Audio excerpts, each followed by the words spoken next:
Tito, este fenómeno de las extorsiones es un fenómeno regional y tal vez un poco más grande todavía.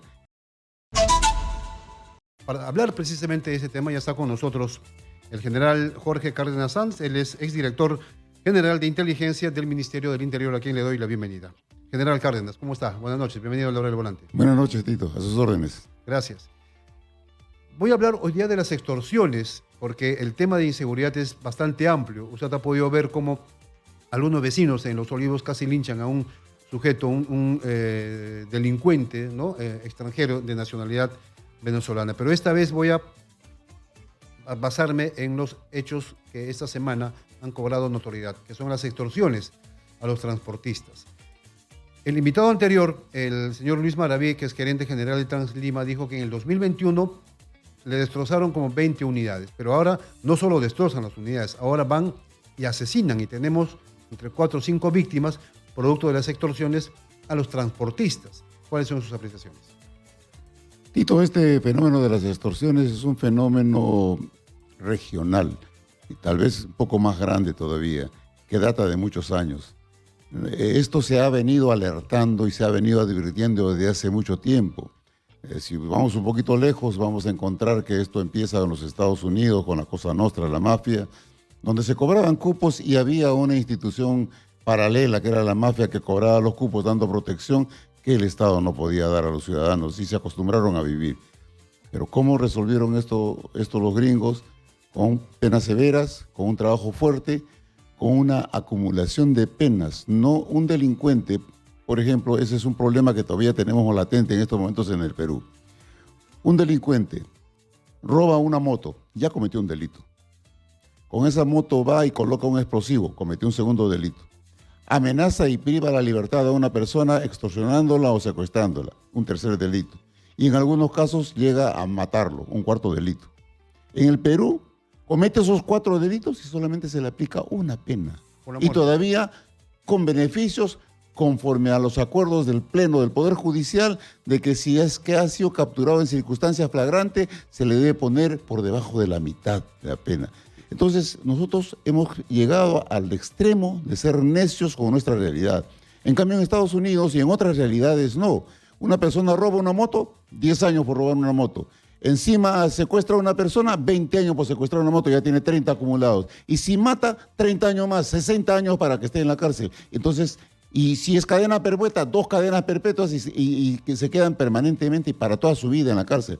Nosotros no podemos ser débiles. Y este problema se veía venir. En México se ha hecho costumbre, se vive de las extorsiones, del secuestro. Esto ha ido avanzando en Colombia y en Venezuela con una crisis terrible que ha estado acompañando y hemos visto que llegó al Perú.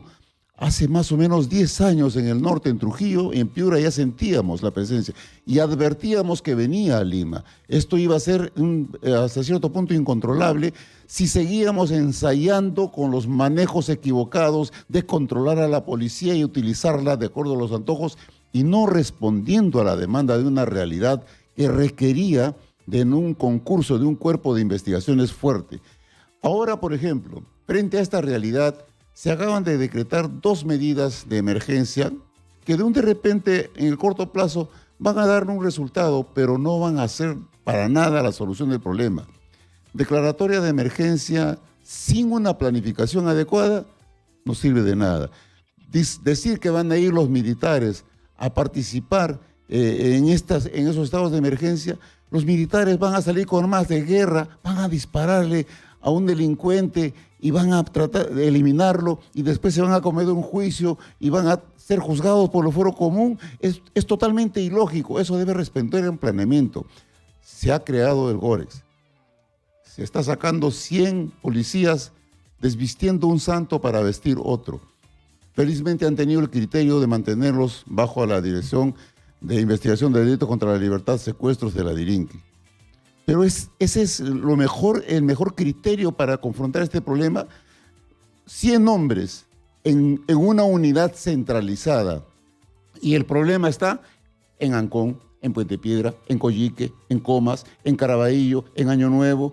y por el lado de la carretera central y por el lado de San Juan del Lurigancho. En el sur, Pachacamac, Lurín, Villa Salvador, Villa María del Triunfo, Pamplona Alta, Pamplona Baja, San Juan de Miraflores, Chorrillos. Entonces, tenemos esto en más, casi 40 lugares. ¿100 policías van a poder abastecerse o era mejor tener una estrategia, capacitar eficientemente a unos 300, 400 hombres, distribuirlos en todas las unidades de investigación criminal que existen en Lima para que en cada lugar respondan a este requerimiento? El pueblo ya no soporta más. Y esto debe ir de la mano con el reforzamiento de la inteligencia. La DIGIMIN, la DIRIN, las unidades especializadas tienen que todos aportar y empujar el carro en el mismo sentido. Se puede trabajar cohesionadamente, pero hace muchos años estamos reclamando, por ejemplo, por ventura divina, Tito, te lo digo así, yo he sido director de investigación criminal, he sido hombre que he trabajado en la DINCOTE. La DINCOTE hemos tenido éxitos porque hemos trabajado de manera sistémica a nivel nacional. Lo que pasaba en Tumbes lo sabíamos acá en Lima y planificábamos el trabajo. Lo que pasaba en Piura, en Ayacucho, en Huancayo, en Arequipa, en Puno, lo manejábamos desde Lima y reforzábamos los lugares donde podía ser, porque eso es el trabajo sistémico que la modernidad exige. Hace 20 años que venimos reclamando que la DIRINQUI debe de viajar sistémicamente a nivel nacional. Los secuestradores de Trujillo a veces están en Chiclayo, a veces están en Piura, y entre las unidades policiales no dialogan. Entonces, si no respondemos a un trabajo sistémico, simple y sencillamente estamos sembrando en el desierto, y eso es algo negativo para nuestra realidad. El trabajo tiene que responder a un diagnóstico, y el diagnóstico nos dice otras cosas, y la respuesta crítica de emergencia que se está dando simple y llanamente es un paliativo, es un mejoral ante un cáncer que nos agobia. Cámaras de seguridad, cámaras de videovigilancia dentro de las unidades y en la parte externa. ¿Es un método disuasivo? Sí, es un método disuasivo y es muy útil, pero los costos, estamos viendo cuántas cámaras se van a necesitar, en qué cantidades. Para eso... 23.000 unidades existen formales, inscritas en la ATU, aproximadamente, entre 22 y 23.000. Estaríamos hablando de 23.000 cámaras. Más o menos. Y esto tiene que ser trabajado de manera... Ahí, por ejemplo, vuelve a surgir lo que estaba señalando hace un momento. 23.000 cámaras. Una cámara ubicada en Año Nuevo, por el norte, o en Ancón. Sí, va a venir la información centralizada a la unidad de extorsiones que está en la Avenida España. Mientras sale hasta Año Nuevo, ya lo enterraron al muerto. Ya pasó el delito. No, pues, no. Tiene que haber alguien que responda en el lugar de los hechos y tiene que responder de inmediato. La respuesta no puede demorar. Nosotros en la policía, cuando fuimos preparados para investigar, decíamos como una máxima extraordinaria, importante, de extraordinaria importancia para nuestro trabajo, sí, el tiempo que pasa es la verdad que huye. Un minuto que uno se demora en llegar a la escena del delito, es 1 kilómetro que la verdad se aleja de donde estemos. Si no es así, estamos mal. Tenemos que trabajar sistémicamente y con planificación, y con una planificación que implique el concurso de todos los recursos con los que contamos. Estas cámaras con reconocimiento facial son importantes, pero los delincuentes generalmente van o con una mascarilla o van con el casco de la moto. Finalmente, ¿cómo se podría trabajar identificación facial si es un extranjero que no está, digamos, es ilegal, que no tiene documentos? ¿Cómo se le identifica?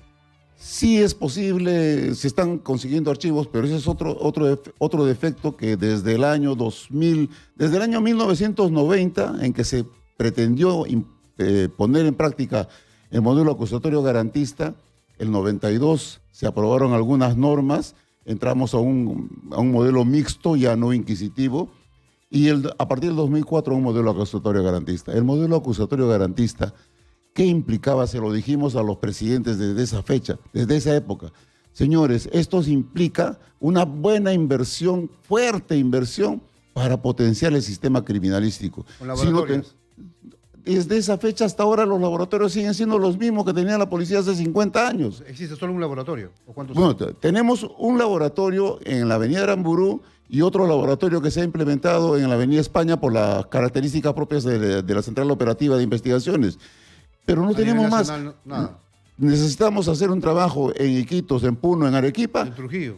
En Trujillo tenemos que recurrir al laboratorio de Lima, están sobrecargados de trabajo. Esto ya debía haberse potenciado sistémicamente a nivel nacional y con la modernidad, la tecnología.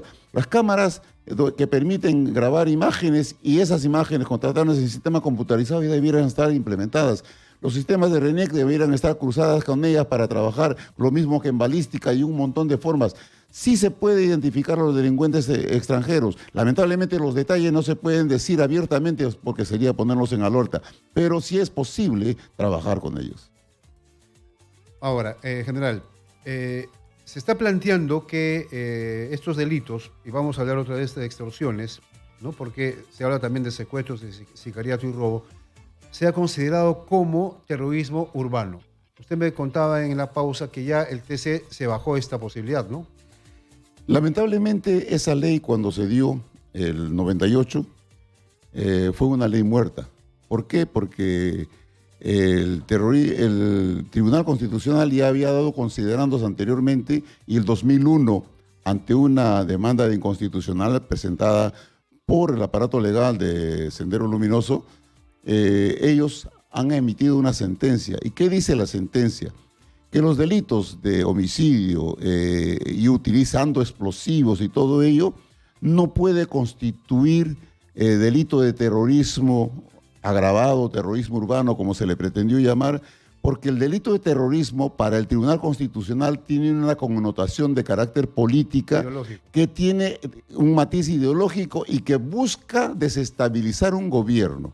Y en ese momento, el año 2001, por el contrario, el gobierno se estaba fortaleciendo. Entonces, el criterio del Tribunal Constitucional fue de que no reunía esas características, en tal virtud esa ley no tenía vale. Pero ahora surge una situación. Es posible hacer la modificación constitucional y entonces la ley podría tener vigencia. ¿Por qué? Porque al amparo de la ley constitucional, de la norma constitucional, es que se ha dicho que esto no es contradictorio a la orden constitucional.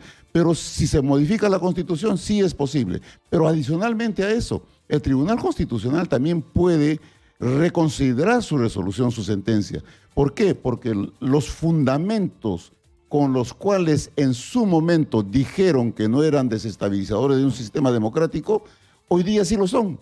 ¿Por qué? Porque la extorsión, la delincuencia, la criminalidad organizada, ya no solo persigue fines de lucro, el animus lucrandi no es la única razón de su existencia, o el animus necandi para matar a una persona no es la única razón de su existencia.